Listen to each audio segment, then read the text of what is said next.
Single 120 টাকা, বড়গুলি আপনার 150 টাকা।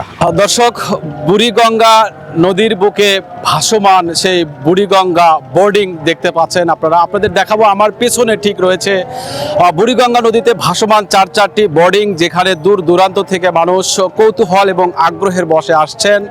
একদম অল্প দামে তারা কিন্তু থাকতে পারছেন। দিন এবং রাত তাদের থেকে নেওয়া হচ্ছে 120 টাকা থেকে 200 টাকা পর্যন্ত। আপনাদের বিভিন্ন চিত্র এর উপরে দেখাবো। আমরা রয়েছি এই মুহূর্তে সেই বুড়িগঙ্গা নদীর বুকে।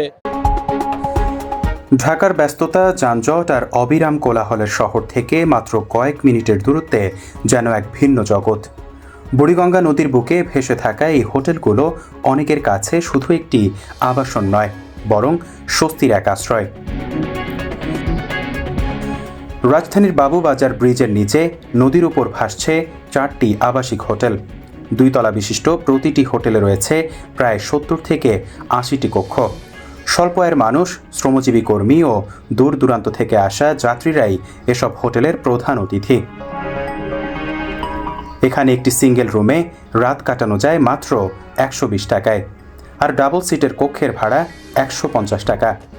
বিদ্যুৎ সংযোগ, ফ্যান, লাইট, বাথরুম এবং খাবার পানির সুবিধাও রয়েছে।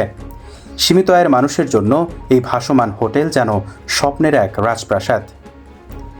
এই ছোটগুলি সিঙ্গেল 120 টাকা, আর দুজনে থাকার বড়গুলি আপনার 150 টাকা।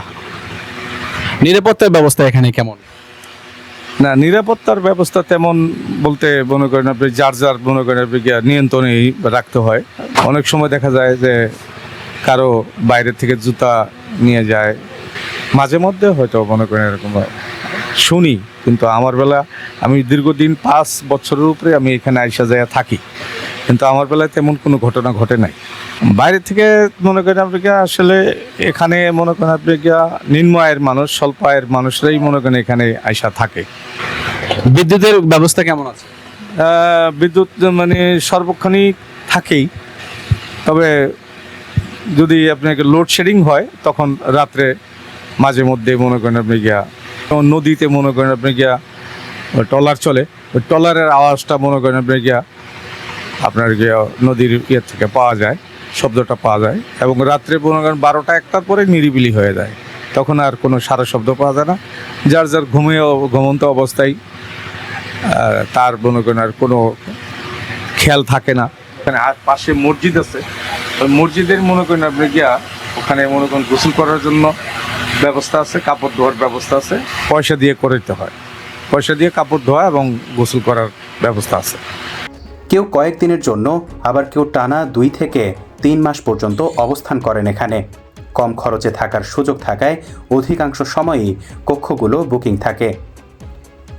বুড়িগঙ্গার বুকে ভেসে থাকা এই হোটেলগুলো শুধু রাত যাপনের স্থান নয়, বরং রাজধানীর হাজারো নিম্ন আয়ের মানুষের জীবন সংগ্রামের নীরব সাক্ষী। শহরের কোলাহলের মাঝেও নদীর বুকে গড়ে উঠেছে এক ভিন্ন আবাসিক জনপদ।